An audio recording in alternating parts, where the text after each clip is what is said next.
This is Right to Life Radio. And now, here's your host, John Gerardi. We have a bipolar conception of what constitutes parental rights in California. And a recent California bill signed by Gavin Newsom highlights the insanity of how the left treats the rights of parents and how that applies in the abortion context. We'll talk about it today. Welcome to Right to Life Radio. This is John Gerardi, the Executive Director at Right to Life Essential California, rtlcc.org. If you want to learn more about us and our organization, what we do. I am about 60% of the way through, maybe more like 70% of the way through, writing an article about this topic. And I want to discuss, we know Jonathan Keller this week. He's busy flying all over the country and doing his own work, so we'll let Jonathan have the week off this week. One of the big California state political issues that was in debate in the California legislature and resulted in some very contentious debate on the floor of the state assembly with Assemblymember Bill Asaley getting into a shouting match with another California assembly member who basically wouldn't let him argue against it, is AB 1955, which Gavin Newsom just signed into law. AB 1955 has to do with LGBT issues. It basically has to do with transgenderism and doesn't actually have, I think, anything to do with L or B or G. It just has to do with transgenderism.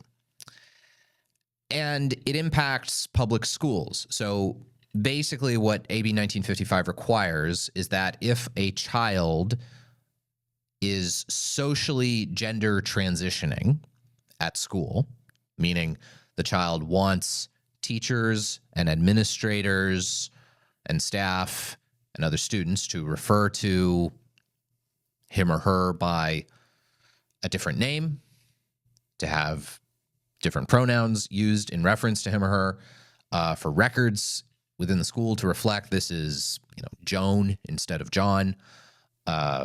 If the kid wants to use restroom facilities or locker room facilities proper to the other sex, if the child wants to be, for school, away from school trips, sleep with in, hotel room with a member of the opposite biological sex, etc. If a child wants to socially gender transition in that way, but does not want his or her parents to know about it, that the school cannot inform the parents of the child's gender transition. That the school cannot, in its communications with the parent, reveal anything about Johnny's decision to be Joan. Communications to the parent will include references to Johnny, and this is Johnny's grades, and this is Johnny's disciplinary history, and this is events coming up for Johnny. Can you sign this permission slip for Johnny? But within the school, it'll all be about Joan, and the teacher will talk about Joan. And Joan, do you have an answer to this question on the test? These are Joan's academic records. Over here, for the school to see, these are Johnny's academic records for mom and dad to see. And that the kid holds this confidentiality privilege. That's the long and short of it. The kid holds this confidentiality privilege. Now, Right to Life isn't necessarily, we're focused on the abortion issue. We're not really so much focused on the transgender issue. If you want to hear opinions about that, you can listen to the John Gerardi show during the week. But I think the thing that relates to the abortion question the most is this topic of parental consent and parental notification. And when should parents decide on things? When should kids decide on things? When is parental consent necessary for important events in the life of a child? And this debate, this shock that a lot of Californians are experiencing over AB 1955, the passage of this law has garnered a lot of very surprising and hostile reaction from a lot of quarters. Most significantly was the reaction from Elon Musk. Elon Musk is the richest man in America. He's the owner of Tesla and SpaceX and Twitter. It's now called X. I refuse to call it X. I think it's stupid. Twitter was such a better name. Anyway, Elon Musk, upon hearing that this bill had been passed and had been signed into law by the governor, announced that in retaliation, in response to this, he thought this was an absurd intrusion upon parents' rights, that he was going to actually move. He said, this is the last straw. And he said he's going to move a lot of Tesla, a lot of his business operations out of California. He'd already started moving operations out of California to Austin, Texas. And he's going to, I guess, accelerate that process in response to this. The problem with, I guess it's not really a problem, but a lot of conservatives are reacting to this, and they're reacting to it in terms of, or not just conservatives, but the way the media is sort of framing it is LGBT rights over here and parents' rights over here. And I don't know that that's necessarily the best sort of framework for looking at it. I think the framework for looking at it is, when do parents need to give their consent for children's activities? When and in what context do children have the capacity to consent to certain kinds of things? And why? So this goes to a lot of kind of fundamental principles of Anglo-American law about what we call capacity. The ability to make decisions, the ability to legally agree to do certain things. And our contention throughout most of Anglo-American law that children lack the capacity to agree to certain kinds of really important or long-term consequence-laden activities, right? Children in Anglo-American law cannot legally, validly sign contracts, okay? A contract involves an offer, an acceptance of an offer with meaningful, with consideration on both sides. Children are not allowed to agree to contracts.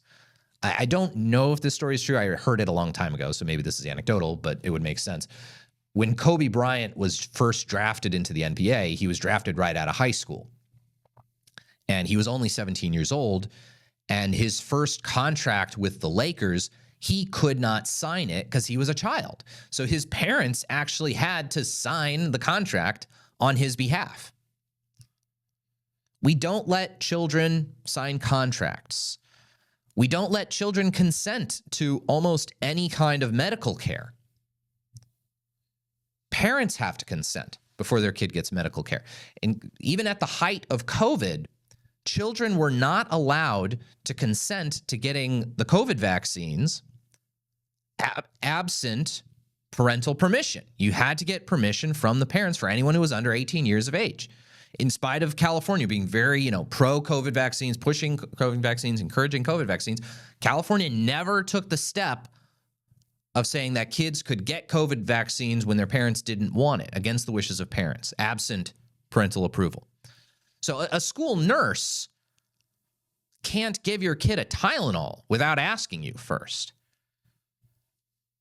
So it's not presumed that the child has privacy rights in the context of healthcare. Why? Because this is a long-term question that can have a major impact on someone's life. Kids lack the judgment we have discerned over ages of experience with children. Children lack the judgment, the experience, the knowledge, the wherewithal, the intelligence, whatever it is. Generally speaking, we just don't trust children to make those kinds of long-term, impactful decisions. It's why we don't let children vote. It's why we don't let children consent to sexual activity. We recognize that something that can have as long-reaching, lifelong consequences as sex, that is beyond the scope and capacity of a 14-year-old to meaningfully say yes to. So we don't care if, I know I'm 24 and she's 14, but she's a really mature 14-year-old. And she really thought about it. And she wanted to have this relation. We don't care about that. You're going to jail, you jackass. I don't care. No, don't tell me about this is a really mature 14-year-old. Shut up. You're going to jail. No, 14-year-olds can't decide this. And to a certain extent, some of that, a given state drawing a line and saying, this is our age of consent. Yeah, it's a little bit of a arbitrary decision to say, this is the age. One day over this age, you're legally allowed to do this, one day under this age. But it's reflective of, I think, something that's meaningfully true. And we're trying to apply this meaningful truth as best we can with as workable a rule as we can, that maybe in some cases under, in some cases is over-inclusive. That when people are really young, they can't meaningfully consent to long-term things. But when liberals deem that conservative parents might disagree with them about certain kinds of issues that are real pet issues to liberals, if liberals deem that conservative parents, not abusive conservative parents, not wicked, deceitful, beat their children every Friday when they're drunk conservative parents, normal, loving conservative parents who would say to their pregnant 14-year-old, I love you. I want to help you. I'm disappointed that you got pregnant, but we're not going to pursue you having an abortion. We're going to figure this out. They can't with a straight face say that that's child abuse, but it's obviously something that most liberals deem to be very much wrong, and they want to take away the ability of a parent to make a decision like that. They have a hard time with a straight face saying if a parent sees that their child is having difficulties and questions or dysphoria regarding their gender, a parent saying, you are a boy. You are going to present as a boy and use your name that we gave you. We're going to work with you. We're going to help you get through this, but we think that is your identity. They are getting closer and closer to defining that as child abuse. Or they want to define that as child abuse, but they can't do so with a straight face yet. So what the left has done in California is for these certain kinds of things that involve pet issues of real critical importance to the left, sexuality, abortion,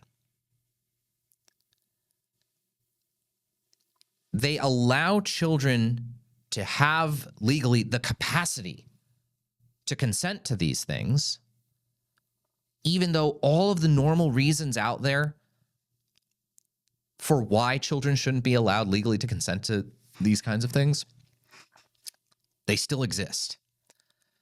And in the abortion context, what I'm wanting to argue, and in the next segment, we're going to talk a little bit more in depth about the history of California's parental consent notification laws.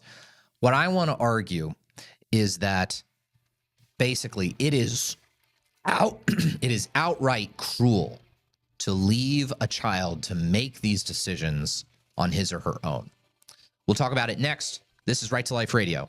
We're back with Right to Life Radio. The passage of AB 1955, a new California law that requires schools to keep confidential anytime a student is gender transitioning or at least socially transitioning. A kid wants to dress according to the opposite sex, wants to be called by a different name, wants to use, instead of he's biological male, but he wants to use the girls' restroom, etc. AB 1955 is a new California law just signed by Gavin Newsom that prevents the school from informing the parents of the child about this transition that the child is going through, so long as the child wants to keep that secret from the parents. The child controls the confidentiality privilege. And it's led me to think about the consistent California law. It's been the law in California for a long time now, over 2 decades, that in California, children can consent to reproductive healthcare services, including abortion and contraception, and that healthcare providers can't tell the parents unless the children give them permission. So let's discuss what the California law. Well, actually, before I discuss what the California law is, because I think the history of this is interesting, I just want to talk about the cruelty of this. Okay, in the last segment we were explaining in a lot of Anglo-American law, we deem that children lack the capacity to consent to various kinds of things, that their judgment, their intelligence, their experience is so underdeveloped that even if they say, yes, I want to do X, Y, or Z, that consent is inadequate and therefore legally not binding, okay? It doesn't matter if a 14-year-old goes to CVS and says, I would like the COVID vaccine, please. And the doctor says, did your parents say it was okay? And the kid says, no, they didn't say it was okay, but I want it anyway. If CVS gives that kid the COVID vaccine, that is medical battery. It's unconsented touching. The child is not allowed to give his or her consent to it. The parents have to consent to it. Okay, if the parents consent to it, then that's a different story. No legal jeopardy. There's no crime committed, no legal jeopardy on the part of, the CVS person giving the kid a COVID vaccine or any other kind of medical treatment.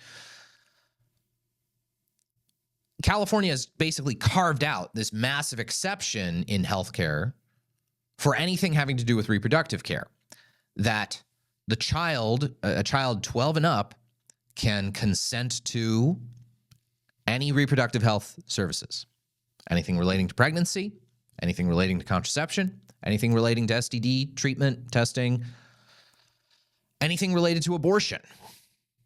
I think I already said contraception, but anyway, anything related to contraception. The child can consent to all of that, and the healthcare provider can't tell the parents about it. And on top of that, California has passed new laws just in recent years, just over the last 3 or 4 years, preventing even insurance companies from telling the holder of a policy that a minor dependent on your policy sought an abortion. A minor dependent on your policy got an IUD using your health insurance. Certain kinds of, quote, sensitive services, insurance companies can't even do anything to inform the holder of the policy that someone on their policy got that service. I just want to emphasize how cruel it is. Basically, liberals were able to justify this massive carve-out in normal California law. Again, the normal law is that kids can't consent to medical care. Liberals were able to carve out this enormous exception on the basis of basically this caricature specter. Oh, a 14-year-old's pregnant, but then her dad finds out, and he goes and grabs his shotgun, and maybe she's now in danger. If a child doesn't want their parent to know, it's probably for a good reason. And this specter of a redneck wearing a greasy, tank top undershirt, half shaven in his boxer shorts, running into his trailer to grab a shotgun to go shoot his daughter's boyfriend or whatever. That specter was deemed sufficient to sort of create this massive carve-out in California law that no. In spite of the fact that children lack the capacity and lack the understanding, lack the intelligence to consent to prenatal to all other kinds of health care, for prenatal care, we're going to let the kid decide. We're going to let the kid control the privilege. Let me just give you a scenario for you to understand how cruel this is.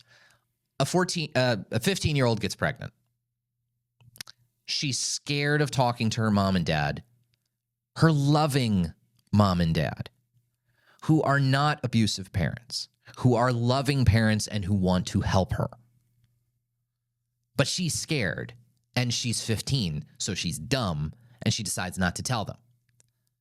She goes to the OBGYN. The OBGYN asks, "What's your blood type?" "I don't know." "Do you know what insurance you have?" "I don't know." "What's your social security number?" "I don't know." "Do you know what medications you're allergic to?" "I don't know." "Do you have a past family history of diabetes or type 2 diabetes or anything like that?" "I don't know." How is this good? How is letting this 15-year-old, where there is no indication that the parents are abusive? All right, and by the way, if you want to recreate California law around reproductive care and say that the kid can keep stuff confidential from parents if there is demonstrated evidence of parents being abusive, I'm willing to listen to that. You want to have that discussion? Okay, let's have that discussion. California makes this carve out, giving kids the privacy option, the privacy privilege, and keeping parents out of the healthcare decision for prenatal care without any evidence or indication or anything that the parents are actually abusive. The political justification was always this caricature specter, again, of the redneck dad running into his trailer in his, tank top, undershirt, and his boxer shorts to go grab a rifle to go shoot the boyfriend who knocked up his daughter. But California law doesn't actually care about whether the parents of the pregnant 15-year-old are abusive or not. The pregnant 15-year-old decides. And if she decides not to tell the parents because she's scared that her mom and dad will be upset, that's not a legitimate reason to keep something from your parents. And meanwhile, how cruel is it that you're leaving this 14-year-old, this 15-year-old, to have to make important decisions about healthcare when this 14, 15-year-old probably doesn't even understand enough about her own medical history. She doesn't know any of this stuff. How can the doctor treat her safely without the background and knowledge and understanding that only her parents have? It is cruel. California's law surrounding parental notification and consent for abortion, basically saying that there's no parental notification. There is no parental consent needed for abortion, for STD treatment, for anything having to do with reproductive health care. It is cruel to set things up this way. When we return, we'll talk about the history of California law relating to parental consent and notification. This is Right to Life Radio. Governor Gavin Newsom signed AB 1955 a couple weeks ago. This is the bill that requires that schools not tell a kid's parents when the kid is undergoing a social gender transition at school. So the kid is using a different name, dressing as the opposite sex, using the opposite sex's bathrooms, etc. The school, if the kid does not want his or her parents to know, the school will not tell the parents. We'll effectively lie to the parents. We'll have one set of records that, records and communications, et cetera, for the parents to see that talks about Johnny, and internal records talking about Joanne. Now, this leads me to think about the abortion question, and basically that the left has decided that even absent any evidence of abuse, if there are questions where the left deems that conservative parents might make a choice that the left doesn't like, that they will, in those situations, shove parents out, remove their otherwise applicable right to consent to whatever treatment of their child is going on, whether that's the name their child should be called at school and who their child is and the identity of their child and what kinds of facilities their child is using during the school day, or whether it's a child deciding to have an abortion or not, a child receiving STD care or treatment or not, etc. So I want to kind of give you all the history of California law regarding this topic because it's both fascinating and infuriating. So let's get into it. Now, in the 1950s, California changed some of its law surrounding reproductive health care and minors. And it basically allowed minors to keep prenatal care questions private from parents. Now, let's remember, in the 1950s, this is a pre-abortion world. And I guess I don't understand the full reasoning the California legislature had at that time. I don't know that we have great records of what the nature of the debate or blah, blah, blah. But I guess the thought might have been at that time, if a minor is already pregnant, then clearly then maybe we are dealing with lapses as far as the quality of the parent involved here, and maybe the child's interest might not always align with what the parent wants in some context. I don't know. And thus, the decision was made that this carve-out from the normal standard of Californian law, the normal standard of all of American law, the normal standard of all of American law is that children cannot consent to medical treatment. Parents have to consent to their children's medical treatment. And the thought was, well, California law has certain other exceptions to this for children. If you're a minor serving in the military, then your mommy and daddy doesn't necessarily have to consent to any medical treatment you get. If you're a minor and you're married, okay, so you're 16 or 17, then your mom doesn't have to consent to any medical treatment. Okay, well, maybe we deem maybe if a child is getting reproductive care. Again, this is the 1950s. This is before abortion is legal. Abortion is illegal in this context, not widely practiced. Maybe there was some rationale there. Now, California legalizes abortion in the 1960s, and it's just deemed that abortion is part of, quote, reproductive health care. Now, I would dispute that. This is kind of a talking point that I think a lot of pro-lifers don't quite understand. I don't ever want to call abortion healthcare or medicine. And that's because definitionally, healthcare means practices that are aimed towards fixing something that is wrong with the body or maintaining the body in a state of health. Abortion does not do that. Abortion is ending a pregnancy, but pregnancy is not an illness. It is not a disease. Abortions are not chosen other than in certain kinds of categories of things that definitionally, sort of definitionally, is this even an abortion, like an ectopic pregnancy removal or something like that? But in 99.9% of cases, abortion is being chosen not for a medical reason. It's being chosen for some kind of social reason, and it might be a very serious social reason. It might be a very serious and weighty reason, like, I'm facing really dire financial circumstances. I don't know if I can afford this baby. Okay, that's a reason that someone might choose to have an abortion, but it's not a medical reason. It's not healthcare. That is now an elective procedure. And the pro-life position has always been, abortion is not healthcare.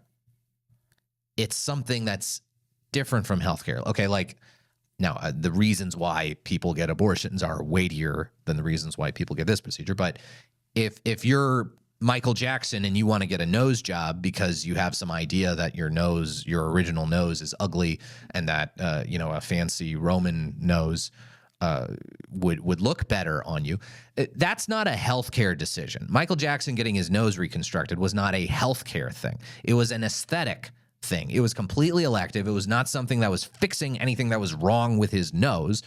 That's not really healthcare. Elective plastic surgery is something we deem different from healthcare, and we treat it differently at a public policy angle from the perspective of health insurance. Health insurance is not going to cover, you getting, breast implants or a nasal reconstruction because you want your nose to look better. Now, insurance will cover if you've had breast cancer and you had to have a mastectomy and you want to have implants to sort of correct your appearance in some way. Okay, yeah, insurance covers that because you're trying to fix something that is now abnormal or wrong. It's trying to correct something. That's different. That's covered by insurance. That's healthcare. That is different. So you get the idea. Okay. Abortion was, after it was legalized in California, was put under this rubric of reproductive health care, where minors could make the decision outside of the parental purview, without parental consent, without parental notification. Eventually, the California legislature thought this is not right. And in 1987, the California legislature passed a law saying that parents had to give their consent before a minor could have an abortion. Well, in 1997, the California State Supreme Court overturned that law. The California State Supreme Court, which has historically been one of the most liberal state Supreme Courts in the country. So every state has its own Supreme Court, and it's the entity, like the United States Supreme Court, is sort of the last word in interpreting and defining federal law questions. The California State Supreme Court is the last word in interpreting and defining California state legal matters. So basically, the California Supreme Court said that the California state constitution, which involves certain kinds of, like the federal constitution has certain very broadly worded general ideas about preserving, life, liberty, and the pursuit of happiness. Basically, the California State Supreme Court read into the Constitution that it's unconstitutional to require that a minor's parents consent before abortion. So in 1997, California's law requiring parental consent for abortion is wiped off the books. But again, why did the California State Legislature insist on that? What the California State Legislature did in 1987 by passing a parental consent requirement, it was very straightforward. Basically, what they're saying is, hey, these generally applicable norms of American law that say, hey, parents need to consent before their kids can receive health care, there's no good reason why that wouldn't hold for abortion, okay? This is a dramatic intervention. It can involve serious side effects, serious consequences. It can involve lifelong consequences. Minors just are not equipped to decide this. And absent any indications of abuse, there's no reason why children should be making this decision. This just seems excessive. So that was a solid decision by the state legislature, and then an egregiously bad decision by the California State Supreme Court. So then pro-life advocates in California tried to amend the California Constitution. Amend the California Constitution to say explicitly that children need the permission of their parents to get abortions, or at the very least, to just have their parents be informed. And that's what California pro-lifers tried to do. They tried to pass ballot initiatives for parental notification, not even parental consent. Just let the parents know that your kid's having an abortion. The parent doesn't even have the veto power over it. Just let the parents know that the kid's having the abortion. So there were a series of ballot initiatives in 2005, 2006, and 2008 promoted by pro-lifers, and all three of them went down in flames. Proposition 73 in 2005, Proposition 85 in 2006, and Proposition 4 in 2008. And I think what they established, unfortunately, alas, was that basically the left had basically established this principle under California law that if it's something that the left cares about and thinks that conservative parents will make the wrong choice, we're going to maintain that kids can consent to it. In spite of all other applicable principles of American law, that kids lack capacity to agree to long-standing things, to things with long-term impact, doesn't matter. We'll talk more about this after the break. This is Right to Life Radio. The Republicans wrapped up their convention this week, and you are listening to Right to Life Radio, by the way. Thank you all so much for listening. The Republicans wrapped up their convention this week, and, I hadn't talked too much about the pick of J.D. Vance to be President Trump's running mate. I had liked J.D. Vance's stances and postures and a lot of his thinking about the abortion issue very much for a really long time. I'd really admired J.D. Vance even back before he was a senator. He's a very, very intelligent guy, Marine Corps vet, Yale Law School. One thing I held against him was he went to Ohio State, but that's all right.